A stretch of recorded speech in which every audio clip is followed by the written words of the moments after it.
सुनो सुनो विजय भैया सुनो, मैंने कहा आपने अपने आप को देखा है क्या? ठीक है, आपने कहा हमने आगम से जाना। आपके आगम को चक्र जैसे लोग नहीं मानते, तो फिर इनको आप कैसे समझा पाएंगे? क्या हो गया? प्रोफेसर साहब, राजेश भैया, है मित्र, आप प्रोफेसर हो, प्रभास भी आए क्या? तुम दोनों से प्रश्न मेरा, आवश्यकता नहीं है आप गणित के ज्ञाता हो, आप भौतिकी के ज्ञाता हो, मित्र हो सकता है छात्र की प्रज्ञा से तुम्हारा सोच छोटा हो। इसे स्वीकार करने में आपको पाप नहीं लगना चाहिए।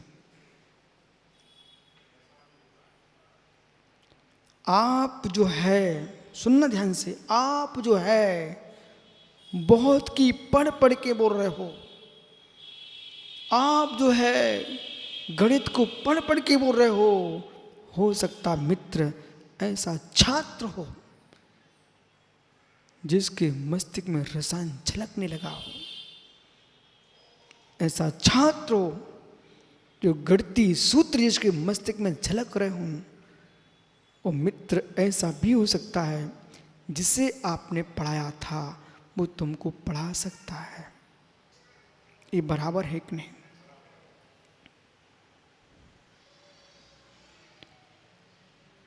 ज्ञान के विषय में, छोषम के विषय में आपके शरीर की वृद्धि तक काम में नहीं आएगी। ज्ञान के विषय में, ज्ञान के विषय में आपके शरीर का वृद्ध दशा काम में नहीं आएगी। ज्ञान के विषय में 50 वर्ष का दीक्षा काल तुम्हारे काम में नहीं आएगा। 100 वर्ष का दीक्षा काल काम में नहीं आएगा। बाल को संभल के सुनना।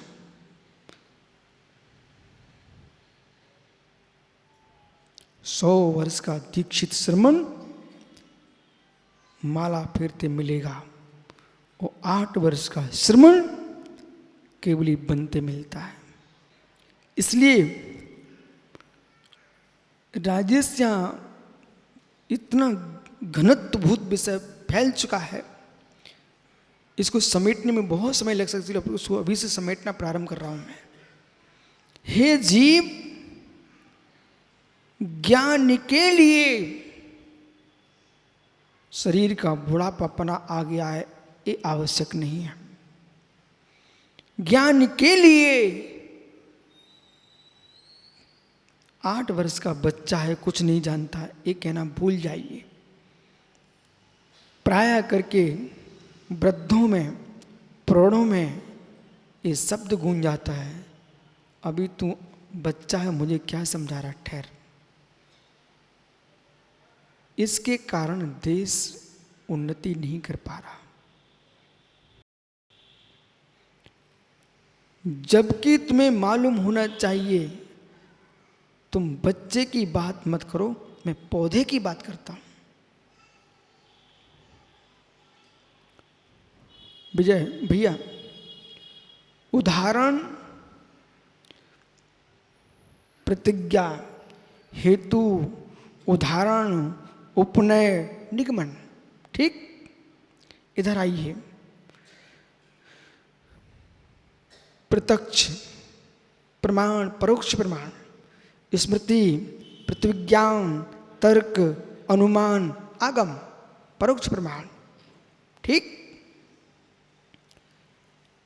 उदाहरण भी वस्तु स्वभाव को समझाने का एक हेतु है। यहां मैं ये कह रहा हूं कि हे जीव, पुराने हो रहे हो, तो ज्ञान विशाल हो जाएगा। ये नियत नहीं है, नवीन है, ज्ञान कम है, ये भी नियत नहीं है, भजनीय है सब। जैसे कि मैं पौधे से बात करता हूं, आपकी पौधे से। आम का नवीन पौधा फल देने योग्य होता है जब मित्र उसमें फल अधिक अच्छे आते हैं। और जैसे जैसे पौधा लंबी आयु प्राप्त कर लेता है, फल उसके छोटे होने लगते हैं। और मित्र, आप देख लेना जाके,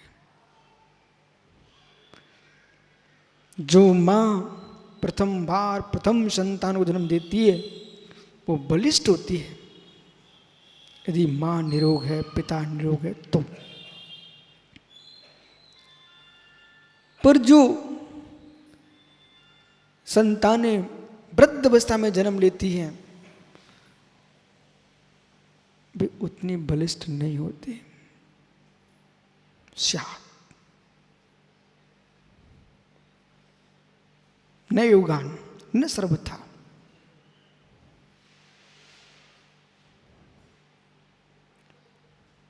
हे जीव, जो पुराना हो वो ही ज्ञानी है, ऐसा एकांत मत लगाना।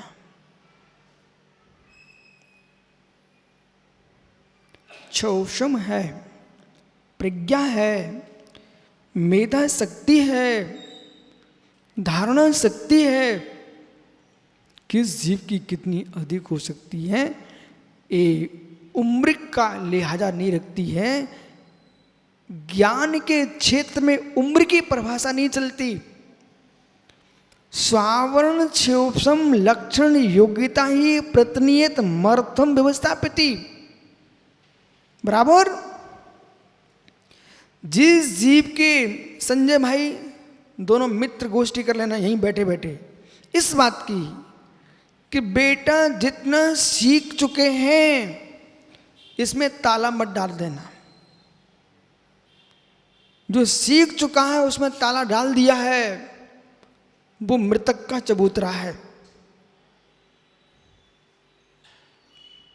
वो मृतक का चबूतरा है। भदौरिया जी बहुत संभल के जीना, अब काल ऐसा ही आ रहा है। हर व्यक्ति, मुकेश मूलचंद भैया, हर व्यक्ति क्या सोचता है, यदि आपने अपने घर के कुत्ते को भी जमीन में मरने पर गाड़ दिया, उस पर चबूतरा बना दिया, बेटा चिंता मत करो, तुम्हारी वंश के लोग भगवान के रूप में पूजेंगे।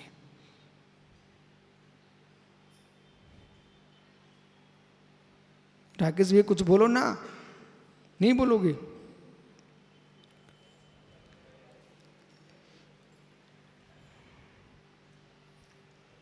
पंडित जी, किसी के चरण स्थापित हों, सिर टेकने मत जाना, पहले नाम पढ़ के आना।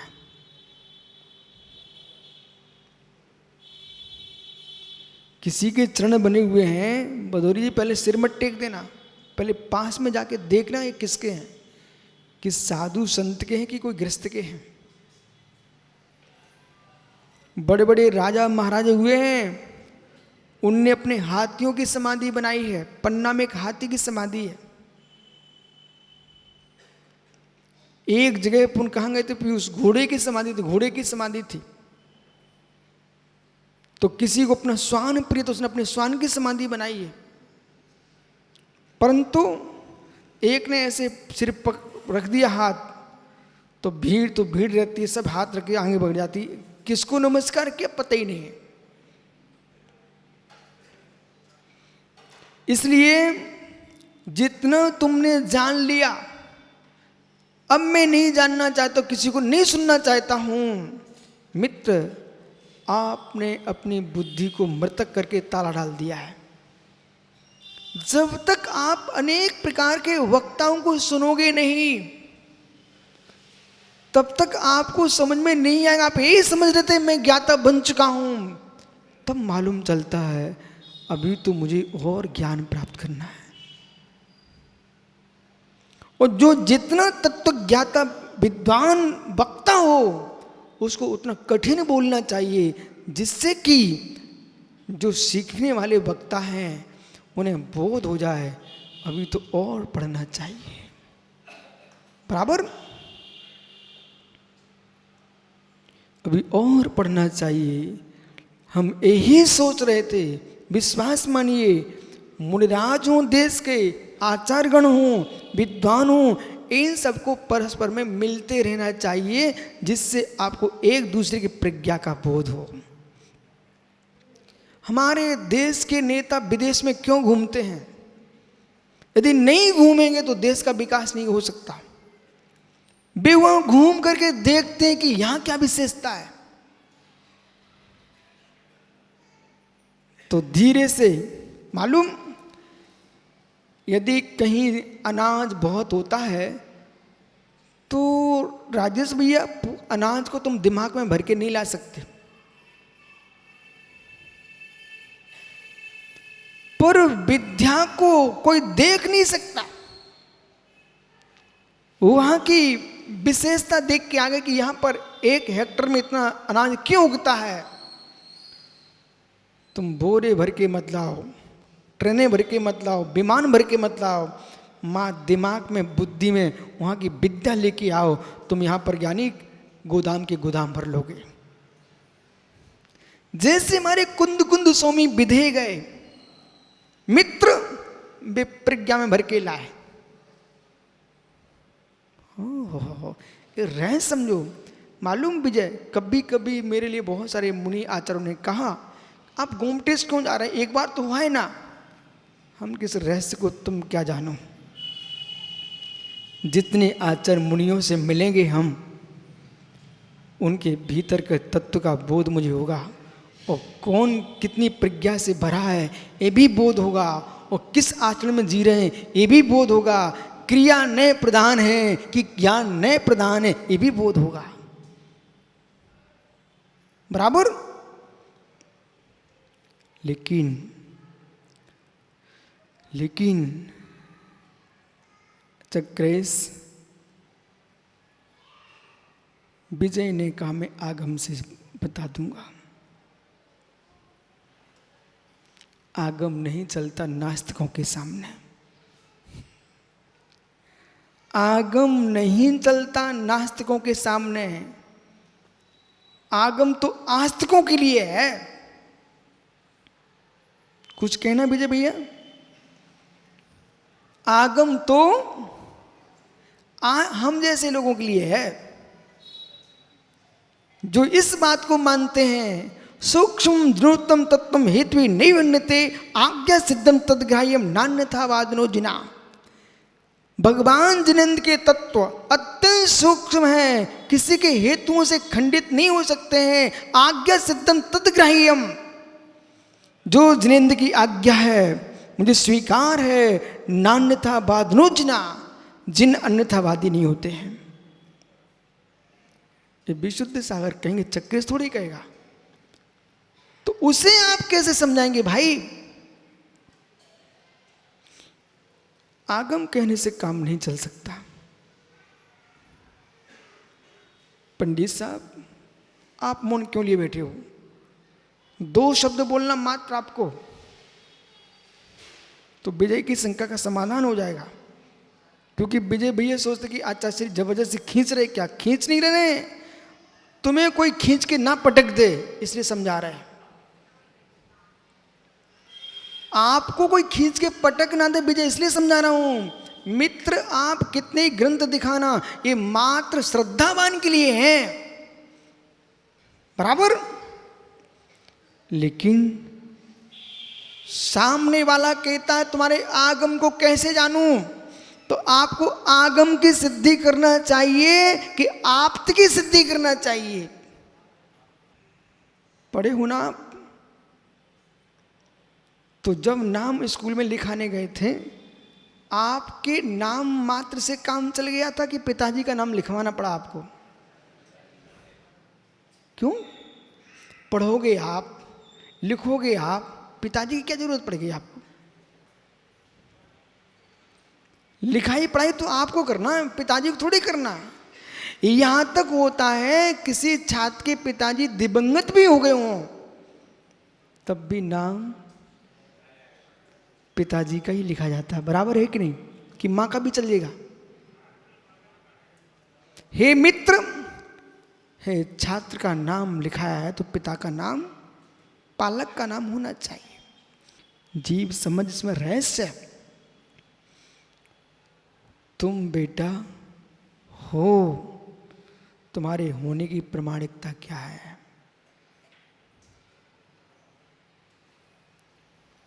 जन्म होते ही नगर पालिका में तुरंत बच्चे का नाम अंकित कराया जाता, बराबर है ना? ज्ञानी तुम्हारे पिता अमुक थे, नहीं तो मालूम चला कि बेटे को अपने पिता की सिद्धि में जीवन देना पड़ जाए।